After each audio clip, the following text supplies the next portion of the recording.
Hello and welcome to Triple Nut A Wargaming. This is another battle report. It's the first one I've done since Christmas, so I'm really happy about it. Uh, my opponent was uh, that is battle report number 32 actually. That's the number for the last one. It's the one bit on this I didn't change. So I Drew Hunley has moved into the area near me around Winchester. So he and I tried to arrange a game and we found a new gaming club. So there's two in Winchester. There's the Hampshire Hammerers and Winchester Warriors. So it's the Winchester one we played at. So they run out of the community centre near the Sainsbury's car park. From the Sainsbury's car park in Winchester, which is quite close to me, so it's much easier to get down to. Though, don't worry, Spiky, I'm still one and only Spiky Club. But it's good to branch out. We went down. It was really fun to go and play there. They're very welcoming and they were very interested in what we were doing as well. And we're talking about it. So Drew and I are trying to draw up plans at the moment to branch out, try and get some few people out there. I think we're sort of like thinking maybe we can run an Essence of War. The only problem is our own diaries to actually go down and be there at the same time in the next 2 months. So we'll work on that. But there's a few around there. We're going to try and grow it. So in Classic, it's going to be Sylvan Elves versus Dread Elves. It was completely random, so we rolled up the map. It was Bravo 2, which is what you see at the bottom there. I mean, it's quite nice, the friendly ones. I could bring down the flat neoprene mapped terrain features, so we're pretty free in what we can use. And we also rolled up Encircle and Secure Target. So Encircle is big flanks or big center, and then Secure Target is 2 pennies, usually ends in a draw. And you've just got to go and grab one and get within 6 inches with majority scoring units, and they've got to be 24 inches apart and at least 12 inches out of your deployment zone. So within Circle here, looking at this map, because of my army, especially with my druidism, I was like, yep, that center's pretty good. So those hills, those forests, I get to place my own forest. So anywhere around that center, I'm pretty happy about doing my buffs. But who won for sides? I think it was me, and I just said, so I was at the top as we're looking at it, and I just for some reason accepted it, and I went here. So if I was looking at this now, what would I want? I don't even remember the wall. Did I walk over it? It didn't come into play at all because it wasn't there. So maybe, yeah. I think, I think actually in hindsight, I would have wanted to play the bottom. I think, and played big center. Just so I didn't have to worry about that impassable terrain. But either way, but in short, I was top and I chose to be big flanks, and that was mainly just so I could keep him as much in the centre as possible. What I didn't want to do, as we'll show his army, was just to keep it as wide as possible. But that was my thought process anyway. But there's so much terrain. The big thing is I'm not going to struggle to cast any druidism spells. So his list, he's got a Beastmaster on a Manticore with Extraordinary Specimen.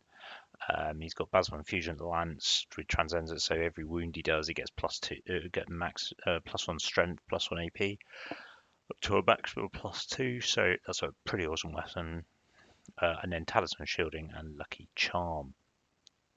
I don't think his Lucky Charm ever came into it. Did you remember that? I don't know. Either way, then he's got a Temple Exarch General with Divination, Warsmith, so that's so he's got Essence Miracle. I think this is one where he gives unit hatred. But then he's also got a Blaze of Darag and Magical Heirloom, so he's got that thing. So the Hereditary was something I was really worried about. I've played it before, especially because I've got a bit more shooty in my army. It just means there's this massive bubble that I can't really go near. So it's really good. That's for any Dread Elf player, the Hereditary spell is just a massive pain for any Sylvan Elf shooting player, and it's just like the one I have to stop. So that's just a piece of advice from my thing, because you sort of create this protective bubble that, yes, if I want to go near you or go and hurt you, I'm going to have to take some casualties, and because I've got no armor saves with most of my shooting units, it's just not going to end well for me. He's then got his Temple Exarch BSB with Halberd and Pride Guard Dekos. So if I was right, I think it was this one. So the unit have battle focus anyway. I think this was one where he gave them hatred. It was really good. So and then he's got Book of Arcane Mastery and Lightning Van Braces. So again, for actually a really small amount of points, he's managed to get a General and Leadership 9, a BSB, and 6 spells, which is really cool. And the two of them from Alchemy, so I knew what was coming. Silver Spike and Lash, Skinning Lash. But the divination one as well is just not pleasant for me. Just that re-rolling to hit really go against what I want to do. Otherwise, he's got 30 Selection Spears, 23 Temple Ballistas with Flaming Standard. So that means my Tree Father Ancient is not going anywhere near that unit. 5 Shadow Riders, 18 Judicators with Stalker Standard. It's quite small, but it does kind of make you think, because so if one of my monsters goes into that, they're probably going to kill it. I just don't think I kill enough before they before they hit me and kill it. He's then got a Raptor Chariot with Halberd, so bad on charge, a Repeater Battery, 5 Harpies for Chaff. They're quite cool actually. I didn't realise until we were playing. They've got a sweeping attack now, which I think is really cool. It just makes them really good flying chaff, and it means they can just cause little bits of wounds, and especially to Sylvan Elves, that's actually really useful, because it means I have to spend time dealing with them with my elite shooting or anything like that. I just can't let them go. He's then got a Hunting Chariot, which I think has got worse. Strength 4, like, yes, it's going to affect my movement, but quite frankly, meh. Kraken, yeah, that was a bad boy, and Hydra. So I was more worried about the Hydra because of the Fortitude, the Rage, and the rehealing. The Kraken, normally I'd be really annoyed about that, but because of what I'd taken, I took a Forest Prince, Dragon, Silver Longo, and Bow of Wiskin. So I was like, yeah, okay, doesn't matter where you are, I'm probably going to hit you on 2s, and you're only res 5 when you're Kraken, so it's going to be interesting. Then take my Tree Father Ancient as my general with Master and Druidism. On my Chieftain BSB with Spirits of the Whirlwind and Potion of Strength, which is great for if one of those monsters or characters comes into me. I quite like Potion of Strength in this unit just because you can pair it with 3+ Ages quite well. I then got a big unit of Dryads for scoring, a small unit of Dryads for scoring, just a scoring dart that'll run 2 wide. 2 units for 5 Heath Hunters for chaff and just a bit of picking off. And then 5 Heath Riders for that really mobile scoring. I've then got 8 Wild Huntsmen with a Flaming Standard and Champion and Standard Bearer. I always take the shield on them, I think 4 up does make them a bit more survivable. I think you have to. Otherwise, Strength 3 or Strength 4 shooting out there, it doesn't matter. Once it's hit, it's going through you. I then got the 13 Blade Dancer with another Aether Icon to make that MR4. I just think with damage spells out there and the changes to the healing, I don't think the healing is necessarily worse for a list like this, but I just think I need to make sure that protection is still there. 10 Pathfinders because I like them a lot. I don't have the bases for 2 units so far. I know they're quite popular at the moment at 50 points less. I am considering it. Maybe not for Art of War because of one of the objectives, but just thinking about it is quite interesting. And then I've got 5 Brian of Champion because I like the models. I wanted to bring them out and see what they were doing now, especially the new Master of Earth. So overall, I think I've definitely got a shooting advantage. I think the only one I've really got to worry about is Bolt Thrower, because one of them are pretty happy. The only thing is he's got some very powerful flying or single monsters that I'm just going to have to be wary of. If they get into the wrong unit, they're going to eat them up. And his scoring blocks, I can't charge them individually. I'm going to have to get some combo charges and make sure the magic is in my favour. So he's probably got an advantage on going after the scoring because he's got 3 blocks, of which 2 are pretty independent with the spears and the Temple Militants, and then he's got another one, the smaller with the Executioners, but are they Executioners? Oh, sorry, I really need to know this. Adjudicators, with Adjudicators, but he can babysit them a bit with the monsters and a few of the other bits. So I need to have a think about that. So overall, I think I was going to have an advantage early turns, and then it might start to switch, and it's how I control that in the movement phase and make sure that I don't let him control each side. Basically, I'm going to have to concentrate on one and make sure I try and delay him on the other side. So in Magic, what I did was I took both healing ones because I think you have to together with a master, and I didn't choose Entwining Roots because he had no Diadobe. So I thought, and he didn't have that much shooting. I prefer Entwining Roots for shooting more than anything else. I was like, I reckon I can kill his shooting before it makes any effect. Therefore, I took Master of Earth because that strength 4 2d6 is actually really good against his chariots and his bolt thrower. And then I took Stone Skin because I thought if I can delay his monsters and stuff with my infantry, Stone Skin is either a must stop for him, at which point I can use other stuff like Break the Spirit or Summer's Growth, or yeah, and stuff like that. And then I decided to use Truth of Time just to get that +2 advance rate to make the Wild Huntsman really, really dangerous on the charge. But otherwise, I'm not. And it was the +2 agility as well, just to give me that massive advantage against maybe a spear unit or something like that with the Blade Dancers. But I just thought, no, it's we'll have a think about that. That was why I took it, and then Break the Spirit just to give me an option. So either you're wounding on no better than fives, or you're probably hitting me on no better than fives. His spell selection, so we had, I think it's bold there compared. Oh, it's a nice difference. Sorry, so his Exarch took Know Thine Enemy and Stars Align, which I thought was a good move, just because it means he's going to be killing me so much in combat, and then Hereditary, which is really scary.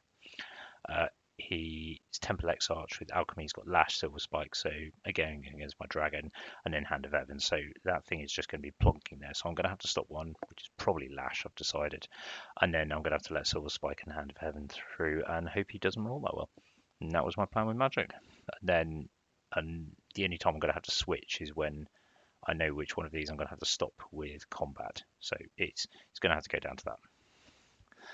This is deployment, so this is the map. Sorry, it's a blurry picture, so you can see I'm the top side as we're looking at it, and you can see I've plonked down my forest. No, I don't plonk down my forest, though. My forest is actually somewhere here by the end of it. So what we did when we placed down objectives, I placed mine somewhere here, and he placed his over on this side, so it was just to the right of there. So pretty standard, but yeah, it's basically we're just sort of looking at it.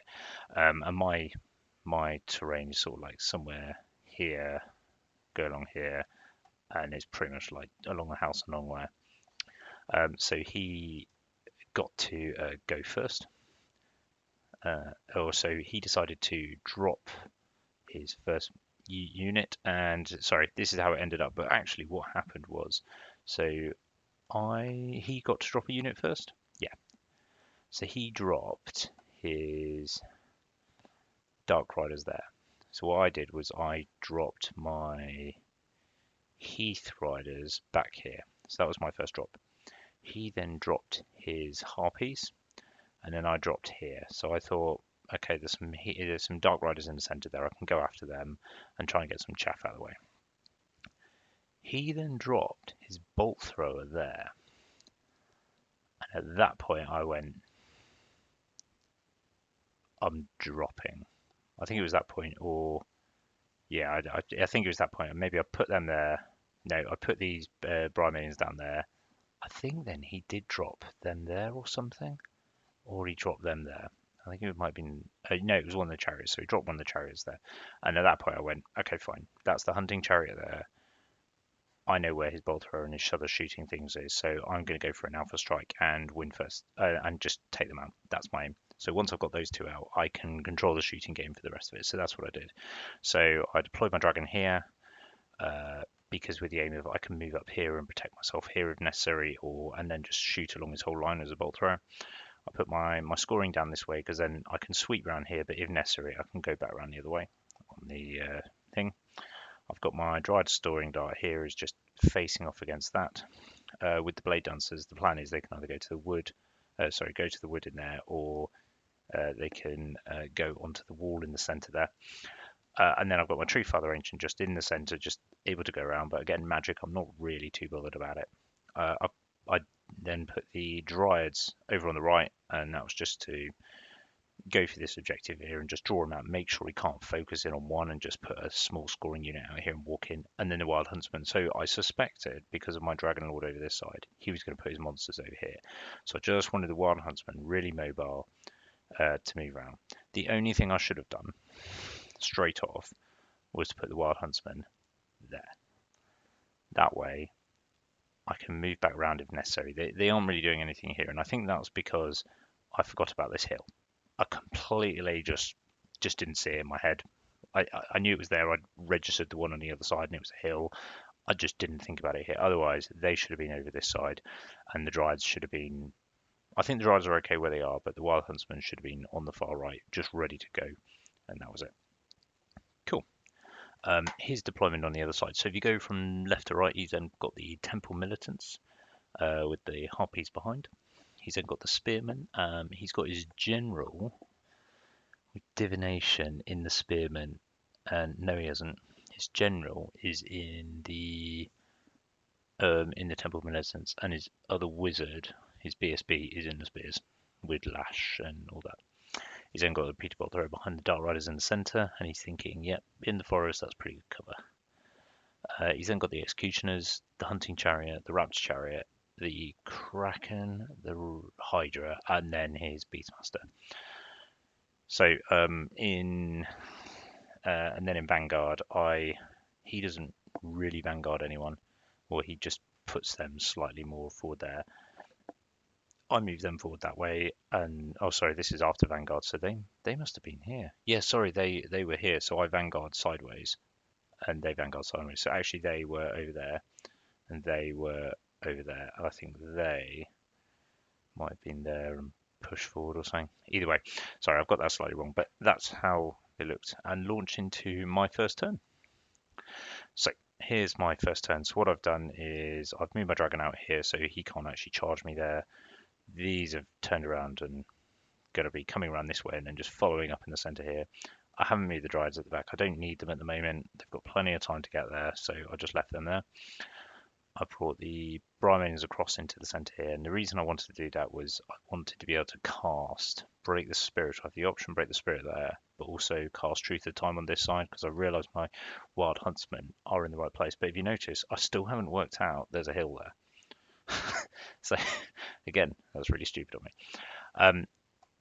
I've moved both Heath Hunters up to do the Alpha Strike here in the centre, and you can see it's gone reasonably well. And then the move Blade Dancers up just to dominate here and not allow him to start coming in as early. So with Magic, I first cast Master of Earth, and he was like, yeah, okay, and he let it through. And what I did was I killed the Bolt Thrower. Exactly. So I've killed the Bolt Thrower. He passes all his panic checks apart from the Judicators who run off. And that's them running off in that way. So otherwise, I love Master of Earth. I think is really good now, especially for that lower chaff clearer, which is actually what I need it for. I don't need it for that strength 5 D6 where it could fluff a bit. 2d6 is actually just a much more consistent spell. And then in shooting, what I failed to do with the Pathfinders and everything else, I only killed 4. That 4-0 save is quite good actually. I possibly should have gone for +2 AP on the Pathfinders, but I've always said this. Hitting and then just hoping people fail alarm saves is so much better. So, but otherwise, I can't complain. I've killed a Bolt Thrower. I've got them down to 1 Dark Rider yet, and he's got no way of healing it back up. And I've made the Executioners stop for a turn, and they're going to be over that way. So overall, a good way. First shot ever with the new Belviscan, and needed 2 up to save, and I think I was aiming for the Raptor Chariot. No, I was aiming for the Hunting Chariot. Rolled a 1. So first shot there. That's pretty standard. So hopefully we got it out of the way and we can move on with the Bruins. Here's Dark Elf turn 1. That's important. So the Executioners rally there. And then this is what he does. So he's identified the hill. So he's moved 2 of his monsters up here to basically, I can't see them with the Wild Huntsman. It was at this point I went, why have you done that? They're in range. And he went, that's a hill. And I went, yes, I've missed up here. He's also moved this out to here. And what we worked out was, correct us if we're wrong, but I did get Truth of Time off on these. So +2 agility advance. I thought, yeah, I've made this massive danger area here where he can't move into. I've delayed him enough on this side. No, because I'm an idiot. What I have done though is not only blocked there, but they are They are within 16 of them, so they have to take a frenzy check, but only if they can't make the charge. But they could make the charge because of Truth of Time on this guy, because he was within 23 inches. Noted. Otherwise, he's just moved around with the chariots at the back there. His Dark Rider's moved back just to draw me in and away, but not really done anything. And then he's just moved his infantry up on the hill so that he can use all his magic against my dragon this turn. And that's pretty much what it is. So he's made some gaps behind, but what he's going for is he's just trying to get as much magic off of my dragon and hopefully do a lot of wounds before I start healing. So yeah. Yeah, that was that mistake there. It's a blurry picture, so in his turn, he manages to get 2 wounds off with Silver Spike because it wounds, and then he kills 4 of units of the Heath Hunters. But the Heath Hunters did pass their panic check because they're within range of the BSB. So not a bad phase for him, but not an amazing phase either. But at least the Adjudicators didn't run off the board. He's also, with the Hunting Chariot, managed to kill one of the Pathfinders there. But they don't need a panic check. My turn too. So what I did here, sorry the pictures aren't great for this, but what I've done here is you can see on the left here I've moved the Heath Hunters up here so I can take out this last Dark Rider, which I do. And then what I've wanted to do is created a bit of a gap in the center. So if you go back to this one here, there's this gap ending, and this is what I kind of wanted to achieve. I wanted to push and isolate some of his blocks here, this side, and then keep these as far away as possible. So this was actually a really good way because he can't really turn in because the Wild Huntsman and the Dryades will take him. But I just need a way of blocking him off on this side whilst letting my monsters and shooting just start to degrade and magic just start to degrade all of these ones as well. So that was the plan. So this is it. So I've got the Blade Dancers in the center there in that wood. So they're pretty immobile. He's not going to be able to come in, just marking his chariot, the executioners, all of them. One thing that did happen here, though, is my Wild Huntsman failed their frenzy check, as it happens. And this is where we went through the rule, because we're like, but I can't see you, so can we complete the charge? So we rolled the frenzy check and then tried to work this one out. And eventually I went, I'm in range of you, so surely I can complete a charge, or I can legally complete a charge, therefore I must have to take a frenzy check. I think that's the logic we went through. So we took the frenzy check, I failed it. Even though I couldn't charge the thing I failed it on, I could still charge the Manticore. I obviously failed that one because I needed double 6 and I didn't roll it. So I then had to move my Dryads into position a lot sooner than I was expecting, and yeah, they're going to get charged in the flank by a Beastmaster, Manticore, and the front by at least a Hydra, if not a Kraken as well. So I was like, how do I make them last a little bit longer? So there was 2 things I wanted to do here. I wanted to get Stone Skin off of them, which I didn't, and I wanted to make the Kraken think twice about going in, because even if he goes in slightly, there's a possibility I can slot him in combat. So what I did was I put all my shooting into the Kraken. The one thing I did do was I managed to heal a wound on, so I got through Fountain of Youth, so it's really good on monsters because it's only 5+ to get a wound back. So I managed to get a wound back on the Forest Prince. I didn't fail to cast Stone Skin, and then yeah, I rolled badly on Stone Skin, and he managed to get stop Summer's Grace, so I couldn't get another wound back on the dragon and heal some of those Heath Hunters in the center. What happens then is in shooting, the dragon came out swinging, well the prince did anyway, and he put 2 wounds on the Kraken there, and then the Pathfinders did another 2, so I've got a Kraken there with 1 wound, so I think I've stopped him wanting to go in, so that's pretty good. No, sorry, hang on. Why is that there? I think the Pathfinders did the 4 wounds to the Kraken, and then the Bolt Thrower. How did that happen? I think we had some wounds from last turn, but either way, the Bolt Thrower finished off the Chariot. Yeah, the Bolt Thrower hit the Chariot, and it caused a panic check. So the Raptor Chariot fled. I think that was all Pathfinders on the Kraken. Yeah, I think he just rolled really badly for saves, and I put 4 wounds on him. Or was it Master of Earth? I can't remember now. I can't remember which way around it was, but I'm pretty sure it was the. I'm pretty sure it would have been the master. It was Master of Earth on the Kraken. That was it. I rolled double six. So Kraken, I did Master of Earth on him. I cast Fountain of Youth, and then I tried to go for Summer's Growth. So I didn't cast Stone Skin this round because I thought I've got enough ranks. I'm going to survive on that side. That was it. So I was pretty happy with that in the center. And then this happened, and he failed another panic check. So the Kraken and everyone else passed, but the Chariot didn't. So the Raptor Chariot is now running and lost and caused a DT on the wall. So unlucky for Drew on this one. So I'm pretty happy. Dread Elf turn 3. So firstly, my Dryads are fearless, so that's the Manticore and the Kraken and the Hydra going into them. So eventually they will die. Maybe they'll last 2 combats. Maybe they'll get to the back of turn 3. I don't know, but they're going to die some point. Sometime turn 3, turn 4. He's moved the tracker and back around, so it forces the Pathfinders to move around. And then what he did, which was stroke of genius to someone like me, but probably normal to everyone else, I've completely forgot about sweeping attacks, and he swapped with his Harpies over the final Heath Hunter and killed them. Right, that's step 1. I then have to do a panic check with the dragon, which on Discipline 9 would seem normal. Why dragons aren't fearless is beyond me, but they're not. And the dragon runs away, and it's 9 inches away from the board. So if I don't pass that leadership 9 next turn, I'm in trouble. And I was like, oh, this is not good. So what Drew did then, he maneuvered his unit. He was trying to make sure I couldn't come back round. He did think about it with the Judicators coming back towards the dragon and stuff like that. And I said, yeah, I'll just flee. And yeah, we talked about it.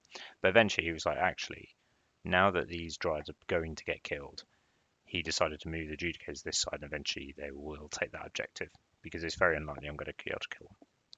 So that's that. On this side, what he does is he moves the spears there, and instead of the Temple Militants looking that way, where he probably should have, he came round this way, because now suddenly he's got them there, and they have to charge out of the way before they can charge anywhere, which is brilliant. Because I've instantly seen the plan. I'm going, yep, I'm just going to get out of arc of them, and that's it. I'm not going in anywhere. I think what he was mostly worried about was him going there, my Tree Father Ancient just clipping onto there and slowly grinding them down, because my Tree Father Ancient against them probably does okay. Them, yeah, it's not a non-starter. So maybe he was right in that regards, but I think there was an opportunity he could have killed the dragon on turn 3 and like ran me off the board, and it would have, or given me some really, really horrible choices. But I did have chaff there, so maybe this was the right move, because otherwise I would have pinned his spears, I'd have chaffed him, and then the dragon and other stuff could have whittled it down. So yeah. In Magic, he got another wound off on the dragon with Skinning Lash. No, sorry, I stopped Skinning Lash, and he got another 2 wounds off on the dragon with Silver Spike, and then Hand of Heaven didn't get anything through. No shooting, and in combat he just, yeah, there's that. In combat he eats. Sorry, this is start of my turn, but you can see he's started to eat some of my Dryads. He didn't roll that well. I think the Hydra failed to kill anything. I think that was pretty much, or maybe there's a couple of thunderstorms and stuff like that. So even with maximized thunderstorms, he only did 4, 5, yeah, 6 fours. So it's 1, 2, 3, 4, 5.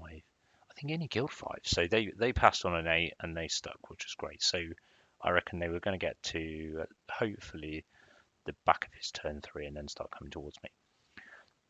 So what I did was I stuck to my plan. What I've done is I've brought my scoring around here, but effectively I've not allowed the Harpies to charge anyone. So they're not in range of anyone, so they can't even try and move out of the way with the aim of having these guys there. Now, the intent here was to shoot the Kraken, which I did, and I think that was still a good move at the time. But actually, what I should have done, because what I didn't want to do is I thought I completely forgot again about the sweeping attack, which shows me how good. But importantly, Dragon rallied.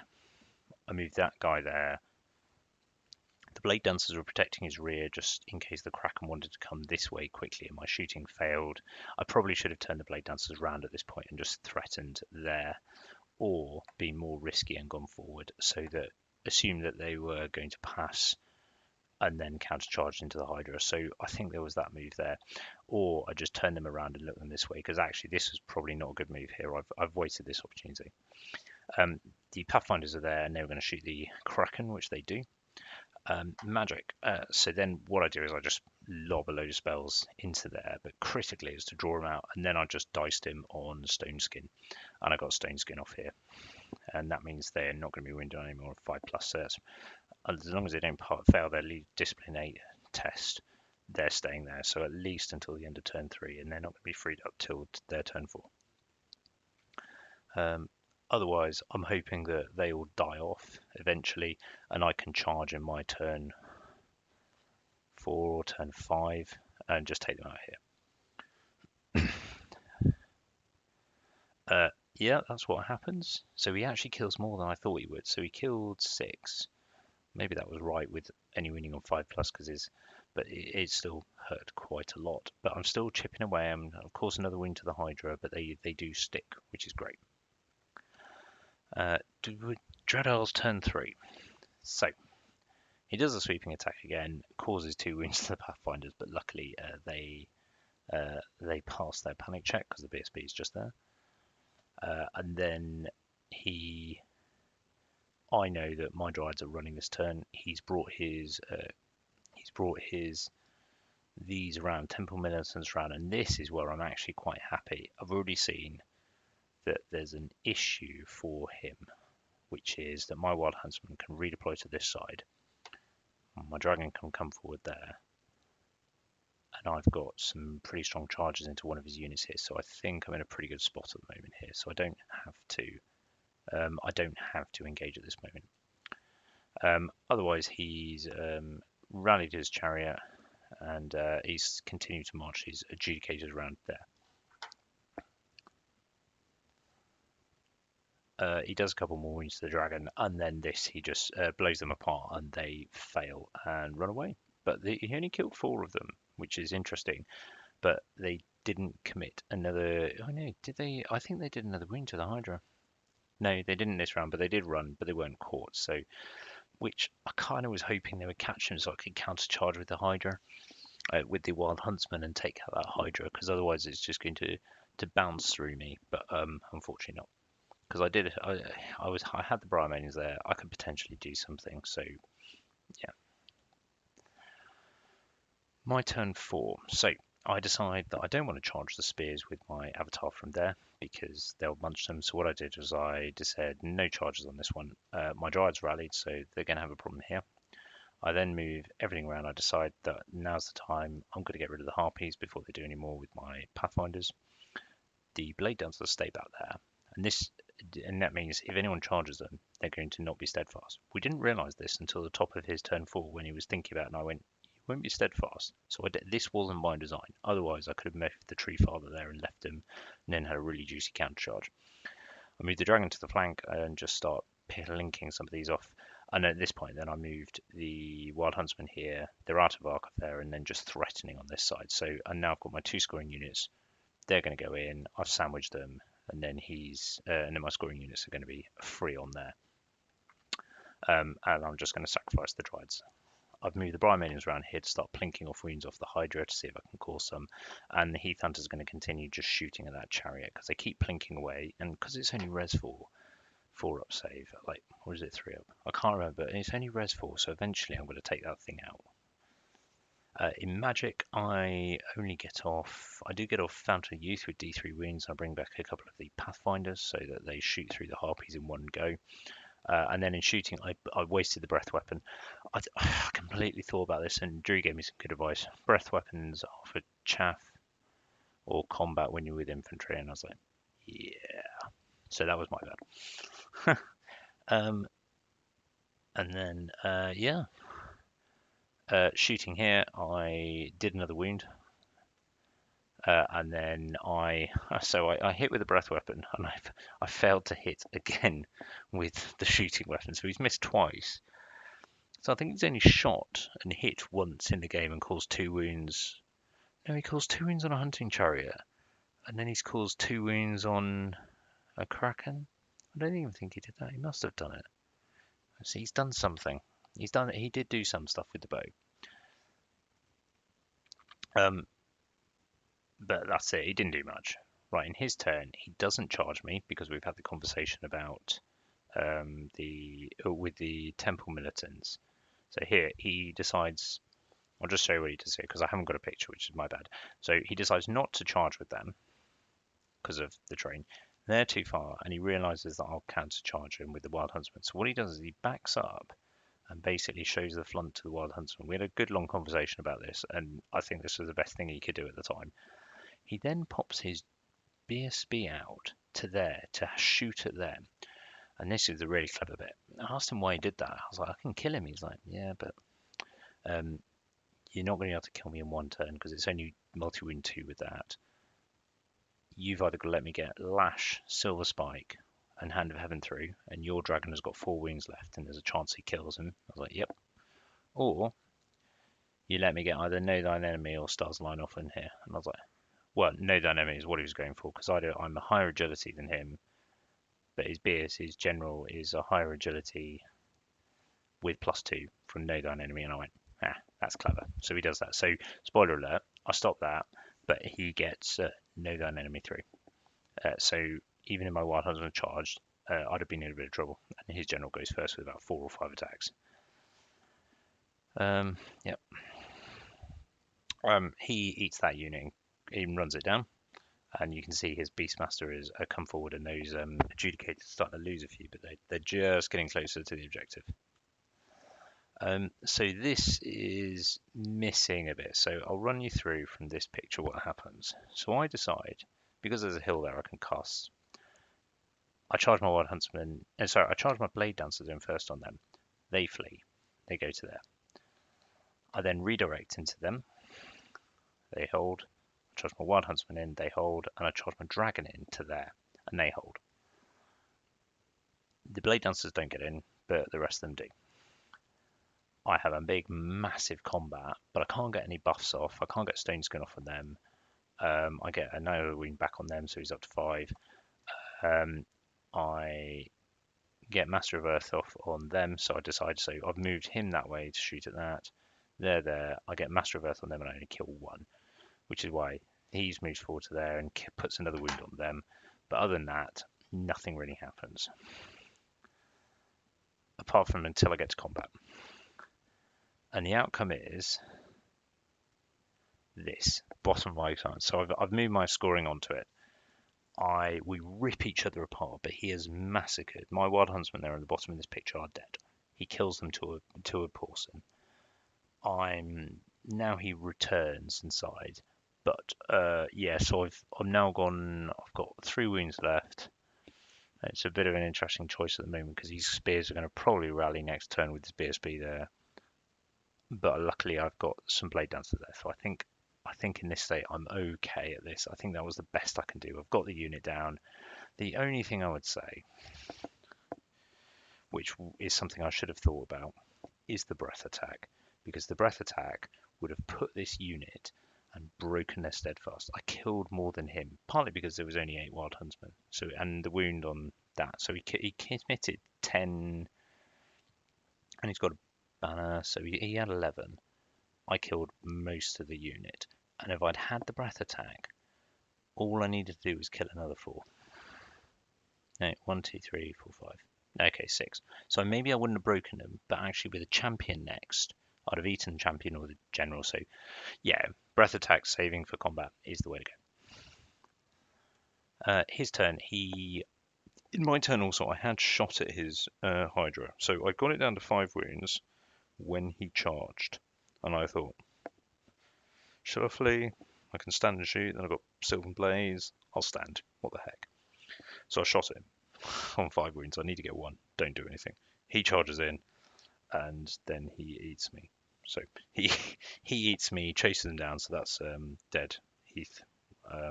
That's dead. Pathfinders. That's 400 points, and actually he then gets another wound back. So there was no hope of me killing that by the end of the game, and I don't even get half points now. Otherwise, what he does is I challenge in combat. I decide to challenge because I'm like, I don't want to take all of them. They've still got they've got a buff off somewhere. So I just decide to challenge. He fails to wound me, and I eat the champion and do overkill. But he sticks. So they would have gone into my turn 6, where I think I'd have charged, and we ended going there because we just don't want to rush the final turn, and we'd like to have some practice just to come up. So this is how it ends. I think the big one was, I think it would have ended, it ended 10-10, as I'll show you, but I think because they're dead, he'd have probably, I don't think I moved them in just because, I don't know why. So I've got, it's my turn 6, so I'd left enough gaps, so I'd moved them in there. He has a choice between those two. I'd have charged in there and they'd have been dead. We'd have overrun. I don't know after that. They'd have shot a few more off there, and that's probably about it. Maybe I got a Temple Militants and stuff, but I don't think the score would have changed that much. So it's probably very close draw, one way or the other, depending on who rolls better dice. That's pretty much it. And that's how it goes. So he's got 110 more points than me, but otherwise a 10-10 draw. I think turn 6 would have been quite bloody. I think we'd have lost the Temple Militants, but I'd have lost my Dryads or Heath Riders. So we'll see how that goes. But yeah, but otherwise a really fun game and tactical. I think most valuable player, ironically, was the General, and I'll explain why. Well, at the very beginning, he put his units on the far side of monsters on the far side. It forced him to go over to the right. So I was really happy with that.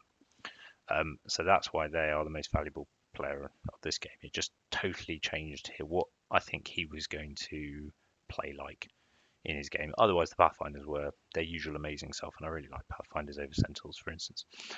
It's just their +2 to hit, I think, is so good against stuff. What I've done is some lessons for myself on this. So one, take more photos at better moments. So apologies for that, and I'll do that going forward, especially with Art of War coming up. Got to practice that. And then keep dragging away more than 6 inches away from units to stop panicking. I really need to keep with that.